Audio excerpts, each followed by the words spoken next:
Chapter 18 Change of Heart. Purtleball Hollow, early the next morning, Saturday, July 1st, 1758. When dropping off the potatoes, William found himself reminiscing and peeked his head into the old meat house he and Bebe had built so many years before. But his moment was cut short when he spied how low the Bonner lady's meat supply is, which is why he drug his sons out in the wee hours of the morning for an early hunt. Just as the god rays are ushering in the dawn, John spots a beautiful 10-point buck. Seeing it is just out of range of his musket, he points it out to his father. William looks down range and spies the buck about 260 yards out. Acknowledging his son with a nod and a wink, he guides him by the shoulder into a position just a few feet in front of him. Knowing the drill, John stands tall, feet shoulder-width apart, hands covering his ears. Without a word, his father rests Martha's barrel on his shoulder, and John watches as it slides forward into his peripheral. There is silence. Peering down Martha's barrel, William quietly takes a breath, then slowly releases it. Chapow! The Bonner Farm, noon, Saturday, July 1st, 1758. Miss Flora, Berta, and little J.J. come out onto the porch as William pulls his wagon up to the cabin. As he brings the mule team to a halt, they wave, and he waves back. Then he points to the buck in the back of the flatbed, where John and Robert are riding with their legs dangling off the end of the bed. Miss Flora puts her hands together over her heart, like she is sending him thank-you prayers. William points to the side of the cabin. "All right, lads. Get that buck to the smokehouse for Miss Flora whilst I say hello." The boys pop off the bed of the wagon with a hearty, "All right, da." Then they retrieve the butchered buck and carry it around to the smokehouse. Before joining the Bonners in the cabin, William gives them a wave, then points to the old oak. They nod and wave, then make their way back into the cabin. While the boys get the smokehouse prepared, their father saunters across the field. As they are hanging the meat, Flora comes walking around the corner of the cabin where she stops, arms across her chest. She watches the boys going about their work like a proud aunt watching her nephews. Shading her eyes, she peers across the field at the mighty old oak. William, standing at its base, gesturing with his hands like he is talking to the tree. She knows what he is doing, because she herself spent a good part of that morning doing the very same thing, for it is the 5th anniversary of her husband Jeremiah's death. As she stands there watching, John walks up. "Hey there, Miss Flora." Her eyes still on William. "How you doing, lad?" "Good. You?" Still shading her eyes. "You ken he goes out there every time he's here." John cocks his head to look her in the eyes. "Do you blame him?" "Nay, lad, I dinna. I blame the bloody French." John drops his head down, then looks out towards his father as Flora continues. "They took me husband, and now they be trying to take everything else too. I sometimes wonder if this bloody war will ever end." John looks back at her. "Well, I ken that Colonel Washington fella is doing all he can do to end it." She sighs. "'Tis no a matter of if, but how." "How?" "Aye, all wars end, John. But if those bastard French win, we'll lose everything."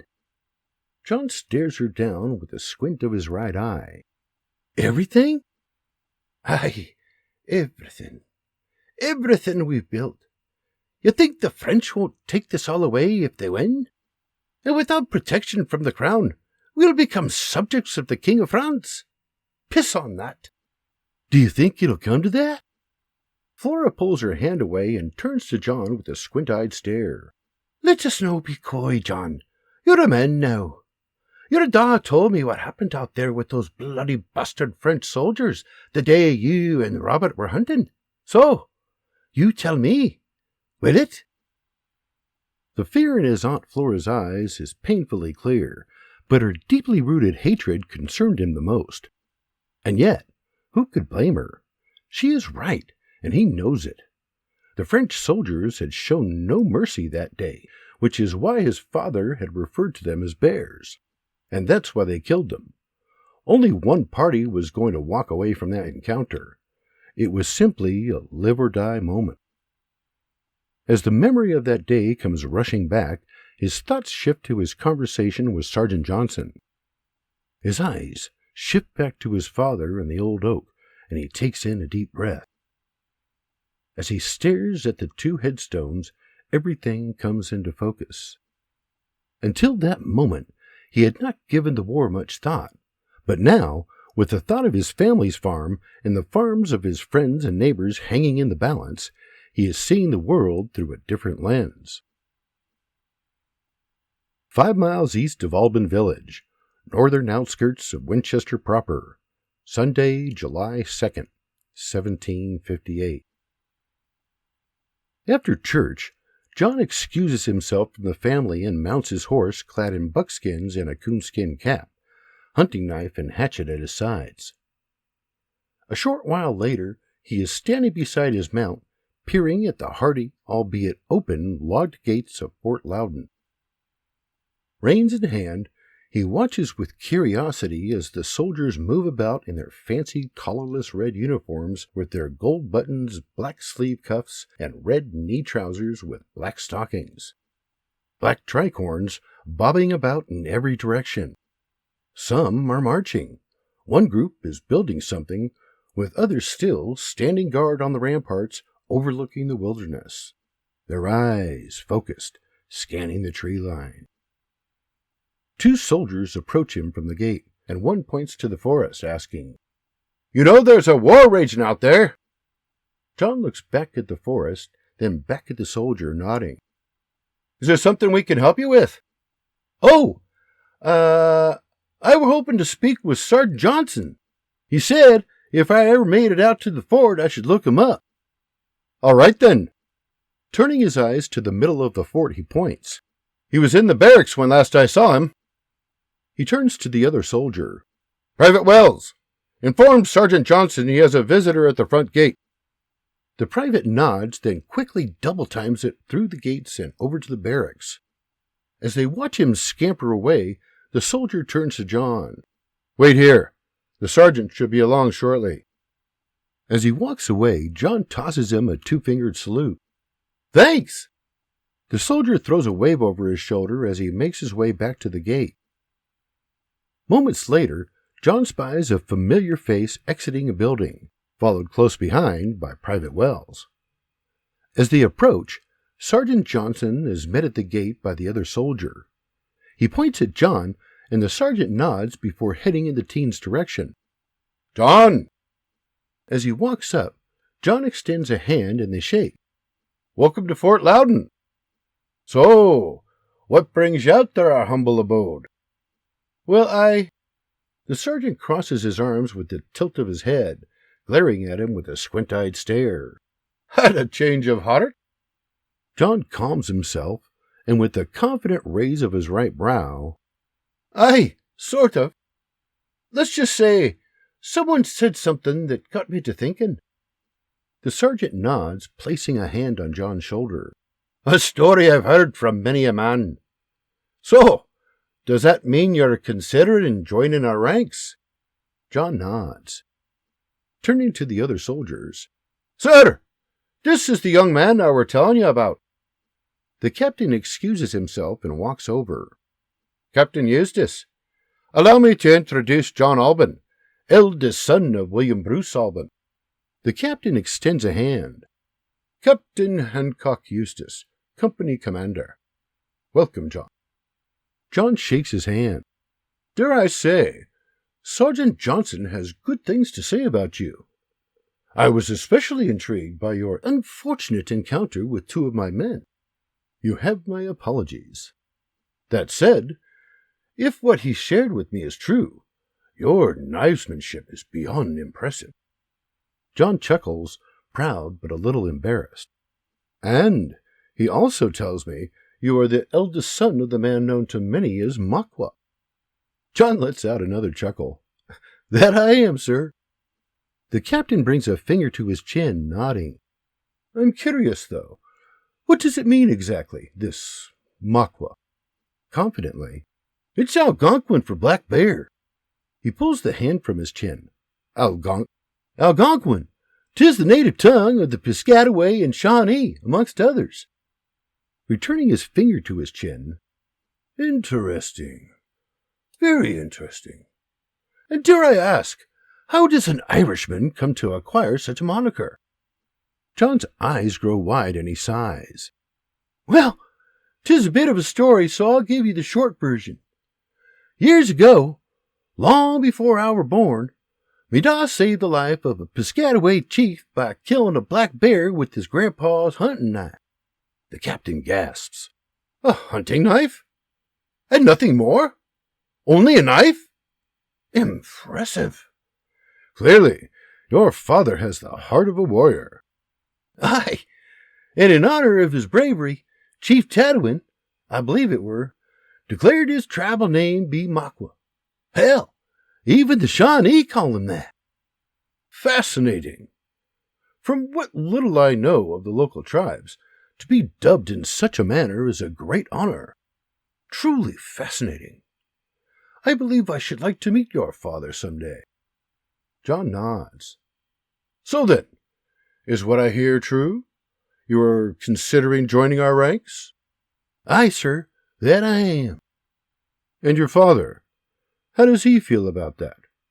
I ask only because I am aware some time ago he rejected an offer from Colonel Washington to join our cause. "Well, first, that were an entirely different set of circumstances. Second, I've yet to tell him. But he trusts me, and he'll respect me decision." The captain nods. "Fair enough. So, tell me then, why do you wish to don the regimental cloth?" John looks at him perplexed, and the captain grabs his lapel, giving it a shake. "Why do you wish to don the uniform and join our ranks?" "Oh, because I'll be damned if I'm going to just sit idly by while the French steal our land." Glaring at the team's knife at his side, the captain nods. "Indeed. So, Sergeant Johnson tells me you're pretty handy with that blade."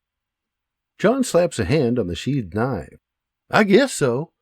I can shoot the nose off a squirrel at 100 yards and pluck a bird out of the sky with me knife, if that's what you mean." The captain rolls his eyes to Sergeant Johnson with a raised brow, then turns back to John. "That's precisely what I mean. However, killing squirrels and birds is a far cry from killing a man." John holds his chin up, glaring down his nose at the officer. "'Tis true. When I kill deer and such, I do it to feed me family.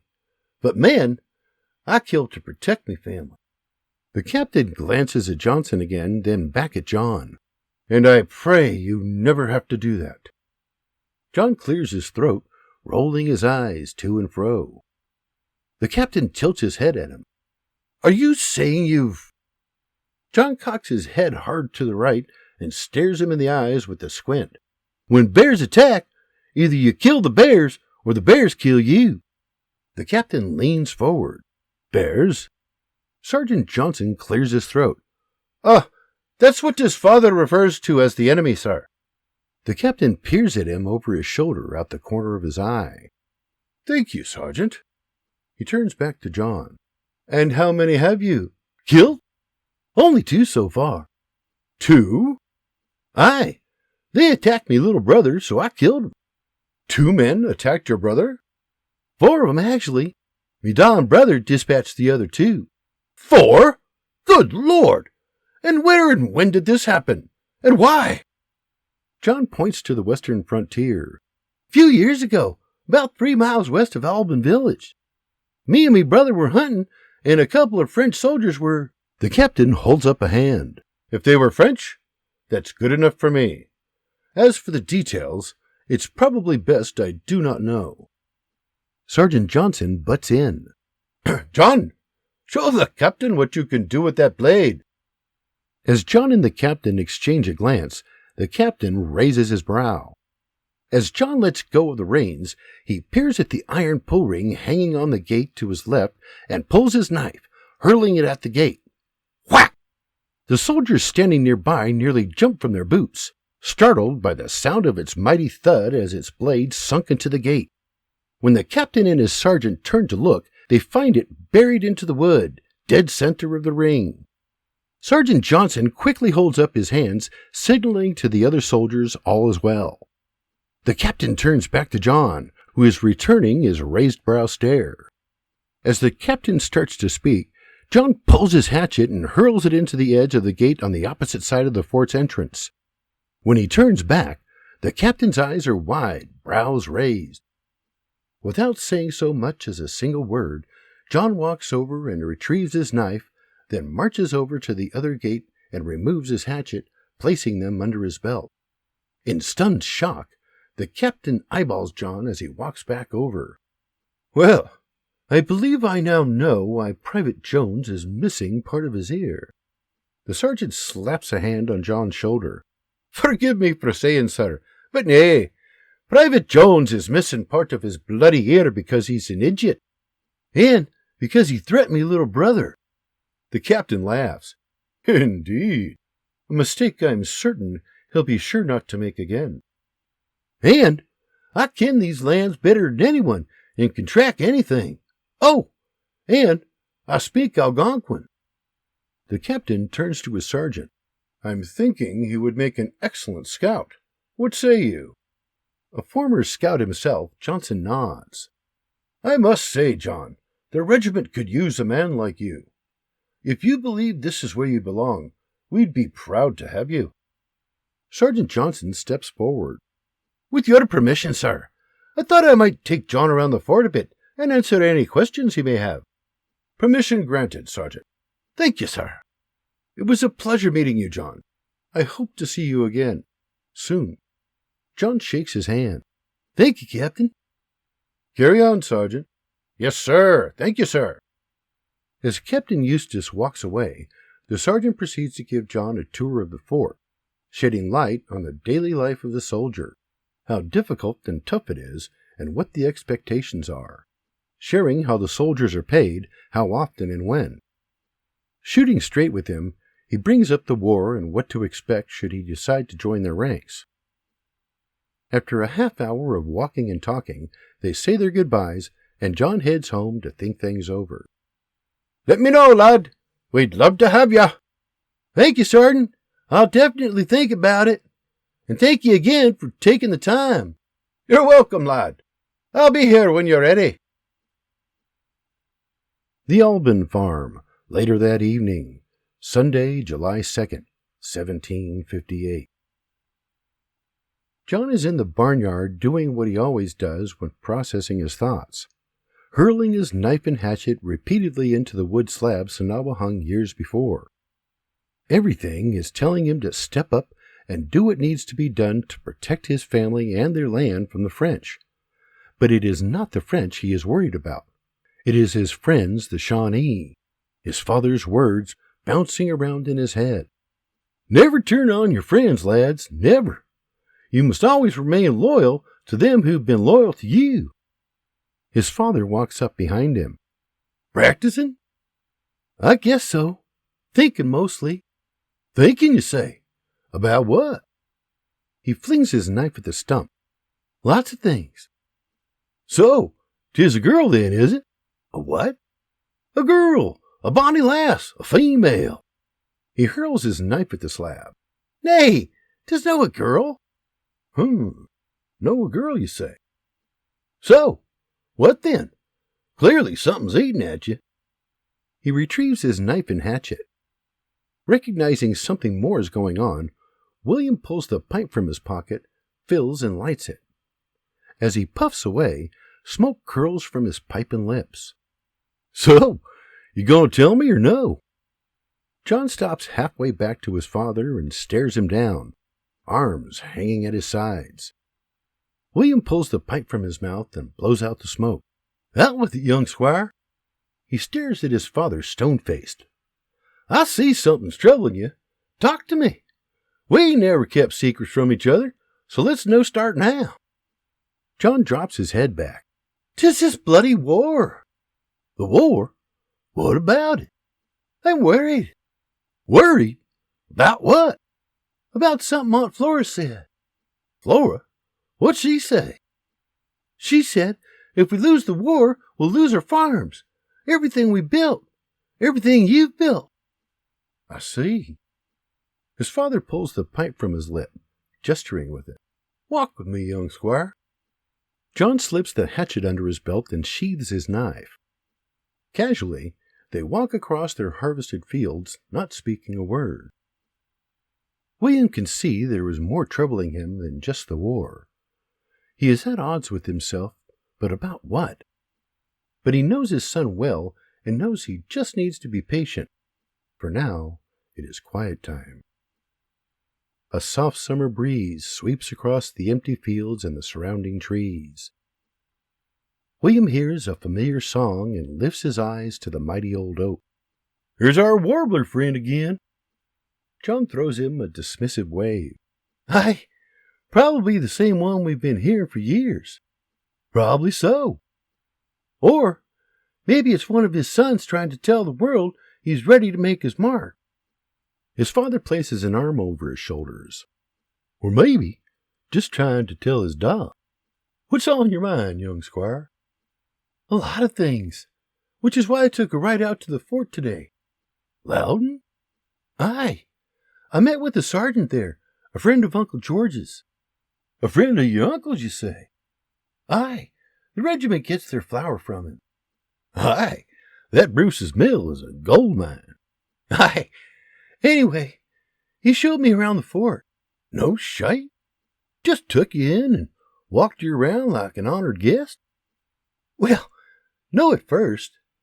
At first they looked at me as if I were a pesky raccoon, until I told them I were there at Sergeant Johnson's request. And then what? And they ran off like a dog to fetch him. His father laughs. I met with he and his company commander, Captain Eustace, and we talked for a while. Talked? About what? Well, at first, all they wanted to talk about was you. William's head jumps back. Me? What the? Until I gave him a little demonstration with me knife and hatchet. William smiles proudly. Buried me blade in the center of a pull ring hanging on the gate before burying me hatchet into the other. William covers his mouth with the fist, chuckling. I'll bet that got their attention. Aye, I think a few of them may have shaken themselves a little. They were so shaken, the sergeant had to settle them down. It were all I could do not to laugh. Anyway, after that, the sergeant took me around and we talked about me joining the ranks. William stops. The regiment? Aye. I asked questions and he gave answers. But John, joining the regiment? Really? That's a huge decision. John starts walking again and his father follows. So, it sounds to me like you're worried about this war. I am. We can't let the French take our land, Da. We can't. Agreed. And do you think it'll come to that? Who can say? But I cannot wait until it's too late to find out. Someone has to stand up to 'em. And if no me, who? Someone else's son or husband? Nay, you didn't raise me that way. Da, 'tis the right thing to do, and I really feel I can help bring about a favorable outcome. Still walking, his father takes in a deep breath, gazing up at the mighty oak as John continues. We cannot count on others to protect what's ours, Da. You taught me that. Aye, I did. So then, what's the trouble? John stops and turns to him. Something you said after Colonel Washington visited the farm. His father looks at him with a raised brow. You said, never turn on your friends, never, and always remain loyal to them who's been loyal to you. I did indeed.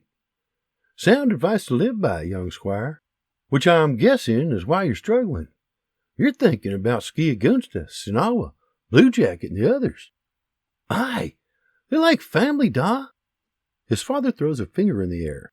Correction, lad. They are family. That said, I don't think you need to worry about that. How so? Well, Think about it, son. They're all old like me. I didn't think you'll be running into them out there. Besides, I have it on good authority they don't like the French any more than we do. But I thought that's why I turned down Colonel Washington?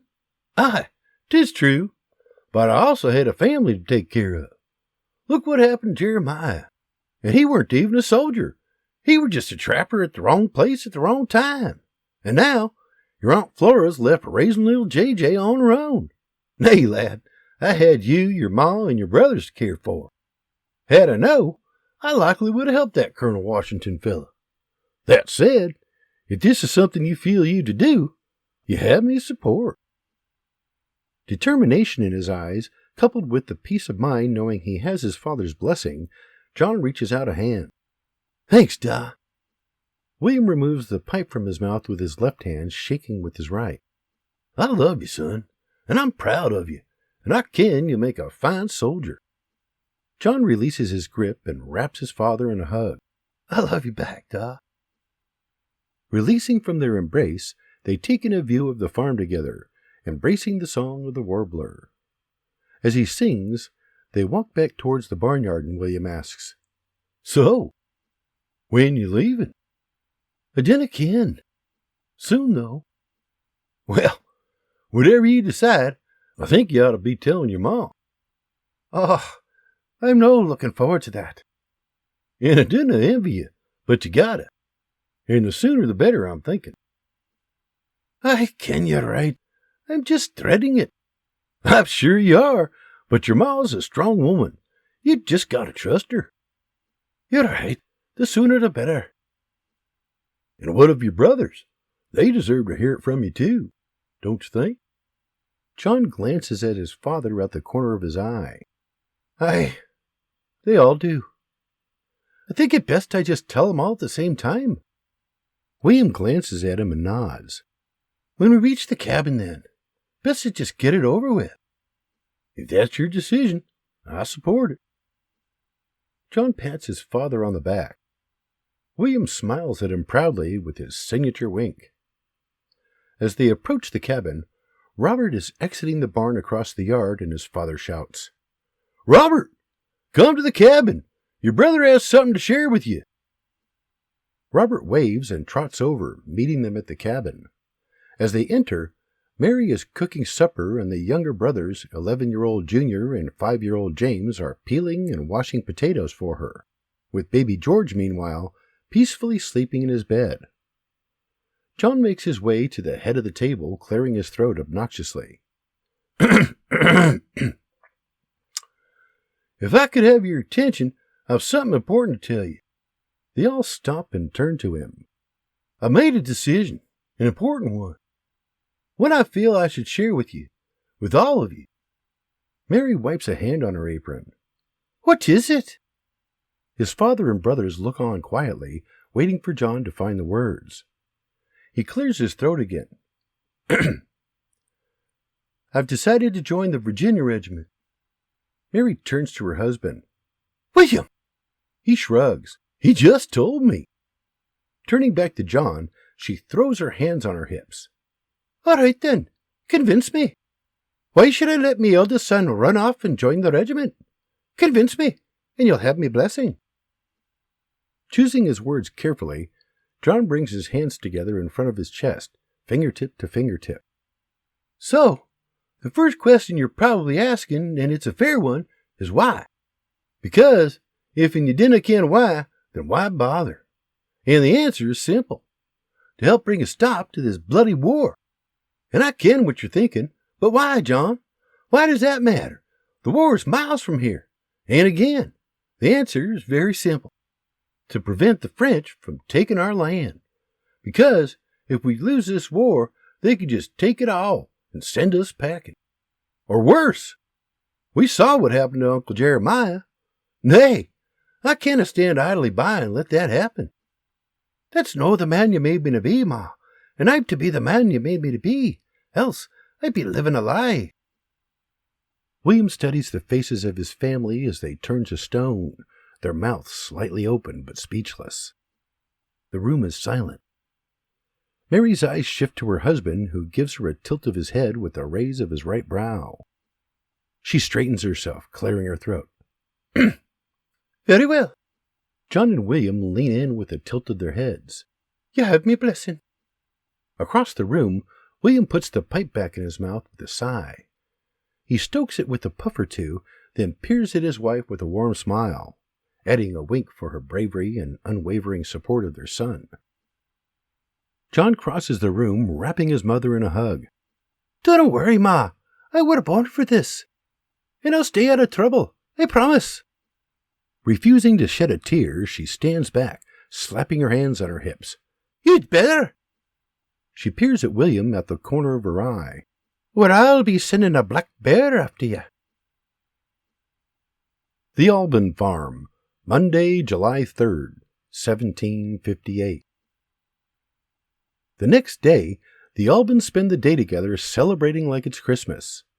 Not knowing if or when they will see their eldest son again, William and Mary want, at the very least, to share one last memorable day together before his departure, starting with a pre-dawn hike down to their favorite fishing hole, after which they return home to spend the afternoon competing to see who can throw their knives and hatchets more accurately, similar to a game of darts, with William and Junior giving John and Robert some stiff competition, filling their afternoon with playful banter and testosterone-filled tomfoolery.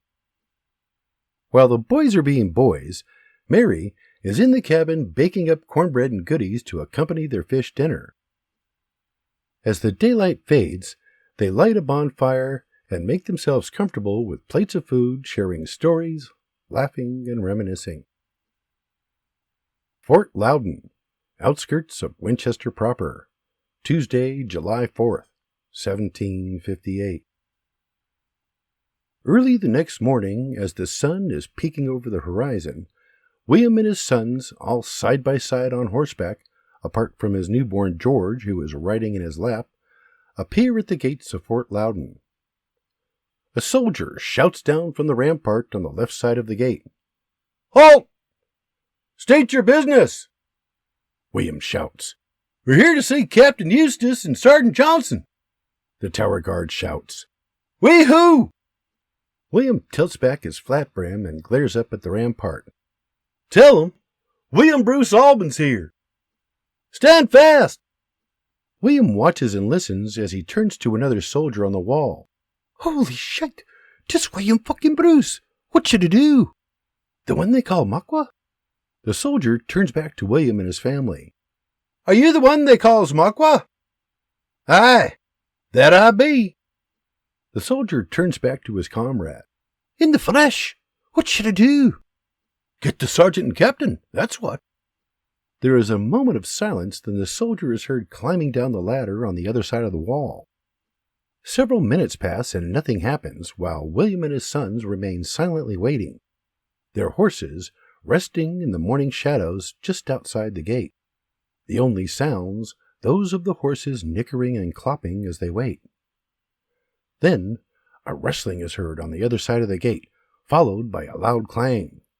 Then the massive doors swing open, revealing Sergeant Johnson and Captain Eustace, sharply dressed in their regimental uniforms. Once clear of the gates, they walk out to greet the Alban party. The sergeant calls, Mr. Alban! That be me! William hands his little one to Robert and swings his right leg over the head of his horse, sliding to the ground. The two soldiers watch as the 6-foot-tall, broad-shouldered frontiersman effortlessly slides to his feet. With his long, wavy brown hair and its streaks of gray falling over his shoulders, clad in buckskins, knee-high moccasins, and his flat-brimmed hat, his presence is imposing. The soldiers straighten themselves as he approaches them, his right hand held firmly in front of him. William Bruce Alban, and whom might I have the pleasure of meeting? The sergeant shakes his hand. Sergeant Ebenezer Johnson, and this is me company commander, Captain Eustace. William shakes his hand. Pleasure, Sergeant. His commander steps forward, hand out. Captain Hancock Eustace, it is a pleasure to meet you, Mr. Alban. Or is it Makwa? Or Mr. Makwa? William takes his hand firmly. Call me whatever you want, Captain. The pleasure's mine. So now that we've made with the pleasantries, what say we get down to business? The soldiers exchange a glance. I understand you gents want me son to join your ranks. Sergeant Johnson starts, but William raises a hand, cutting him off. Forgive me, Sergeant. This will only take a minute. I just came here to say, my son John's a good lad, and he'll serve you well. He's strong, and he has strong beliefs about this war you're fighting. So, you need to ken I support his decision. Now, I have faith in your colonel, but still, I ask but one thing. Lead him well. If you do, he'll serve you well. If you dinna, well, we'll find ourselves continuing this conversation at a later date, and if we do, I'll no be near as cordial. William throws him a wink, and the soldiers exchange a glance. So, gents, are we in accord? Exchanging another glance out the corner of their eyes, the captain and sergeant swallow hard before looking back at William with a nod, and the captain says, Our commander, Colonel Byrd, and the entire 2nd Regiment are proud to have him, Mr. Marquis, sir. William throws him another wink and nod. Good! Then he turns to his eldest son. John dismounts, walks over, and stands at attention in front of him. William places his right hand on John's shoulder. I believe these gents are ready for you, lad. He shakes his hand firmly. Best of luck, young squire. And remember, keep a sharp eye for bears. John squeezes his hand. You had me word. William gives him a reassuring swat on his arm. Turning to the soldiers, Very well, gents. I'll leave them in your capable hands. And with another wink and a tip of his hat, Don't let me down. After remounting, he looks back at his son one last time, throwing him his signature wink and nod. And with a wave, he and his sons turn their horses and head for home, the reins of John's horse firmly in Robert's hand as they ride away. As they make their way to the tree line, a familiar face stands atop the rampart, watching from the shadows, his eyes not breaking away from the proud Virginian and his family until they are completely out of sight. As they fade into the trees, he turns his gaze inward, watching as Sergeant Johnson escorts their new recruit into the regimental headquarters.